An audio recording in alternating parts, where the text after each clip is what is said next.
All right.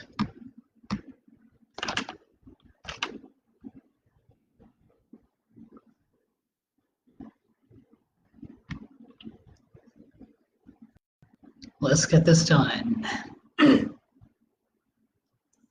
Hey, martial arts instructors, welcome to my live. And for those of you watching, thank you for being here because this live is for you guys.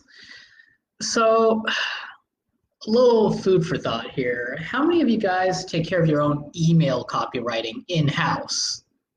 Because given the state of a lot of martial arts schools, I'd go on and guess probably most of you, if not all of you.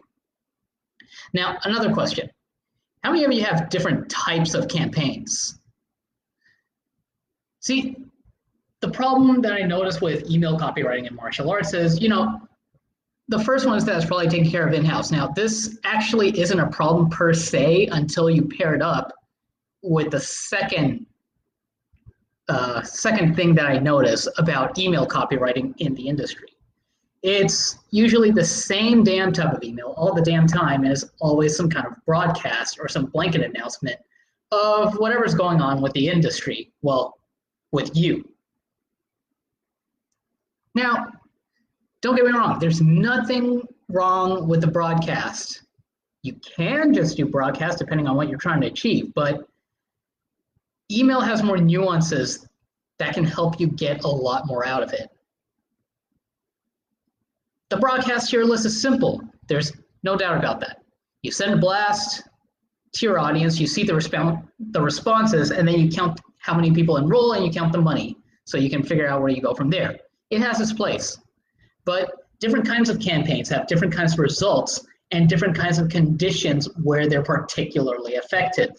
And relying on just the broadcast can tank your open and click-through rates like nobody's business. It actually happened a few times with Raw Combat, probably before and during the time that I was working with them. Definitely during them. So let's start off with, what an email campaign actually is. This was something I learned during my time under digital marketer. And an email campaign is basically what happens when you take your traditional long form copy, say a sales letter or something like that, and you break it down into shorter bite-sized chunks. There's 4 different types of campaigns in email. This is when we're talking about sales. There's plenty of others that I can go into next live cast. And the 4 types of email campaigns are the IDNDOT campaign, the engagement campaign, the Ascension Campaign, and the Segmentation Campaign. So let's start with the IDNDOT campaign. Bit of a typo there, but this is the series of emails you send to your subscriber when they first opt in. And it should have the kind of feeling of a meet and greet over coffee. Jesus, I'm such a copy nerd. Over coffee. This is what happens when you spend a little too much time in your craft. This kind of typo happens. This kind of typo. So here's the concepts of the IDNDOT campaign. First, you're going to welcome them into your list for opting in. Then you're going to send them the lead magnet, the thing that they opted in for.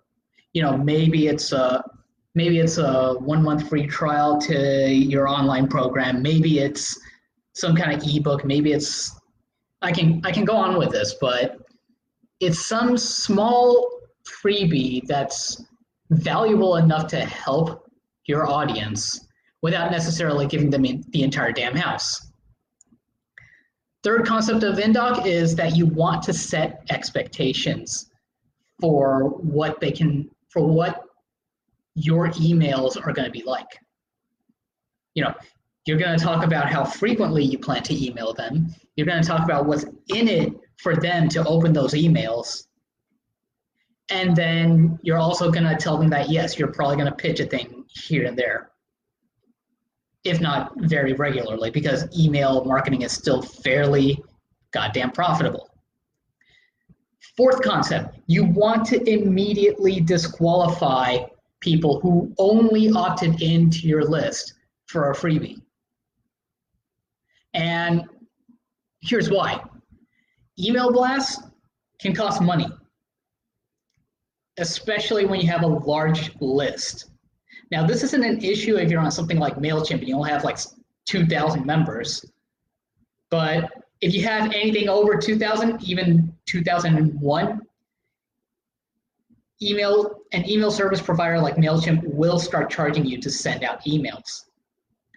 And this can stack up very quickly the more subscribers you have, especially if they're not engaging with your emails in the first place.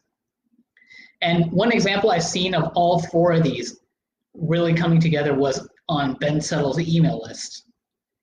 And yes, I'm a subscriber to Ben Settle's email list. He'll immediately tell people that, you know, if they're not going to engage with his email list, if they're not okay with getting his emails on a regular basis, then he actually recommends that they unsubscribe. Ben Settle doesn't play. And it's easy to see why, because again, you don't want to have to burn your marketing dollars to the point where there's like no returns left. And it's the same thing with email. You want to make sure that your emails are getting opened, getting read, and getting acted on, like John Carlton would say. And the best way to do that is to immediately start culling your list for people who are only around for your freebie. Next campaign would be the engagement campaign. This is where, you give some kind of valuable content in advance. And it can be something related to, what kind of result you're trying to give to your students. Maybe it's something to do with competition, maybe it's something to do with self-defense, maybe it's something else. It really depends on what you're offering to your students. But my main recommendation there is to keep your engagement emails thematic to whatever you're trying to promote, because that makes it easier to segue into the sale instead of feeling like it just kind of came out of left field. Now, I usually prefer to start with the valuable content in the first email in the campaign. Then the second email I like to follow up with is one that has social proof. Oh my God, Jimmy from 2 doors down kicked this much ass because he signed up with this program, something like that. The third thing I like to do is I like to pose a question related to the content. Now, this is where you get to have a little fun there, and I've actually thrown in an email manuscript before where it reads, what do you do for someone who can barely walk? And the answer to that was a punchline saying you drag them back in to finish leg day. Again, all related to the content. You want to keep context in mind when you're sending out your email campaigns. Then the fourth email I like to send out is always some kind of preview of what's next.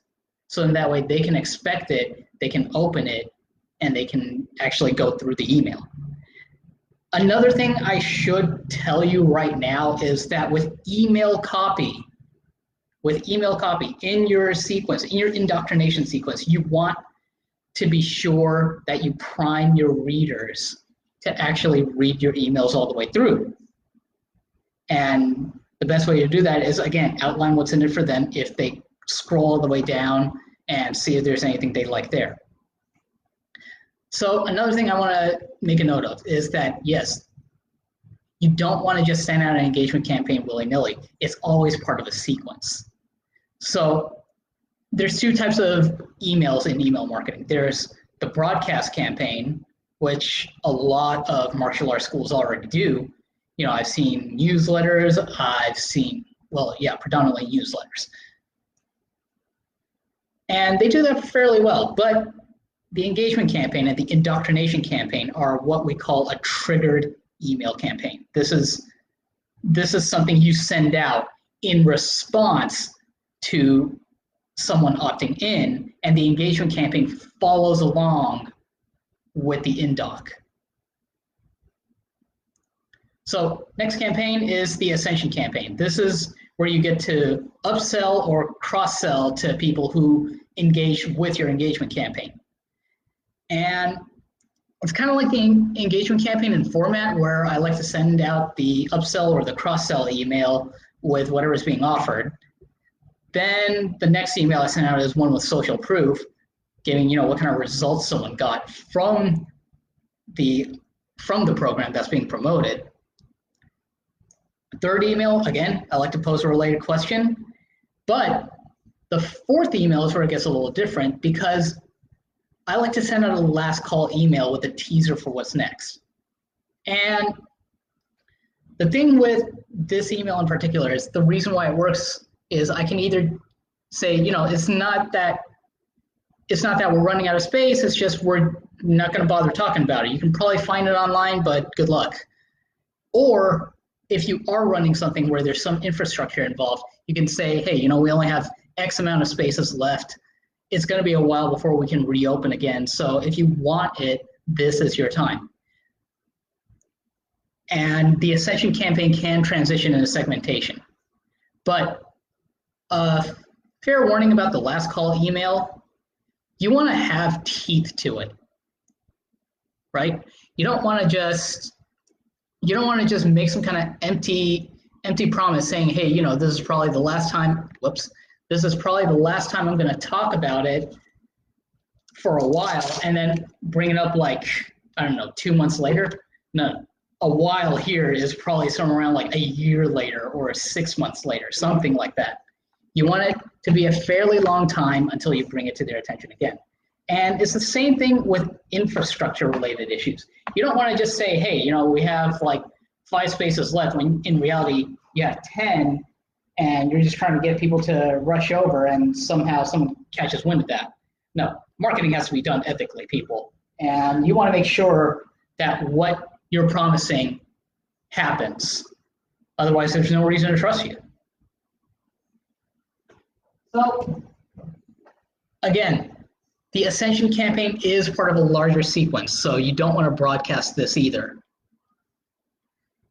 It's a follow-on to the engagement campaign, like I noted here, and it only goes out to people who engage with the engagement campaign. Well, it can anyway. So actually, let's backpedal here. So back to the engagement campaign, I mentioned that it's part of a sequence. The first engagement campaign you ever send out is going to be a follow-on for your IDNDOT, yeah. But every engagement campaign after that you send out is going to be part of a follow-on from the segmentation campaign. Now, segmentation campaigns, martial arts instructors, you guys already do that pretty well. It's just a general blast to your entire list. It's not based on any one subscriber's actions. And you're basically saying, hey, here's what we have going on. Do you want in? Go ahead, click the link, or something to that effect. Again, my preferred format with the segmentation campaigns is the first campaign is always a sales email saying, hey, we have a flash sale, or we have this program going on, et cetera, et cetera. The next campaign, the next email after that is always going to be one with social proof, followed up by a question related to whatever's for sale, and then a last call email. Again, last call can either talk about a limitation on space, or just the fact that after this it's going to be a good amount of time before you talk about it again. Now, the fun part here is that people who respond to the segmentation sequence, they also get an entirely new sequence of engagement campaign and Ascension campaign following up to them. Now, there's definitely more to email than this. But for the moment, in a nutshell, you want to go from IDNDOT to engagement to Ascension, and then to segmentation, and then back to engagement and Ascension. So in my next live cast, I'm going to cover part 2. But if you miss out on that, you can also have me talk about it on my AMA, my Ask Me Anything. And this AMA is for instructors with any kind of marketing concerns. And it's your chance to put me in the hot seat until I start spouting I don't know like it's the only answer I do know. Now, I got this from my time working with 3 different martial arts organizations, and I figured this was a good chance for you guys to get a little free information out of me again. And as a bonus, if you RSVP that you are going and you PM me your email address, I'll go ahead and send you 2 frameworks that I made for copywriting and email campaigns. So if you use these frameworks right, as in, you already know your target audience, you're very clear about that, and you know who you don't really care about reaching out to, these frameworks should give you a clearer picture on what copy structure looks like, even if you're a company. And it'll help you set up working email campaigns to regularly talk with your audience without getting marked as junk by those sometimes pesky email filters. So again, if you want this bonus, go ahead, RSVP that you're going, and message me your email address, and I'll go ahead and see you on the 12th, which is, what, 6 days? 6 days. Anyway, see ya.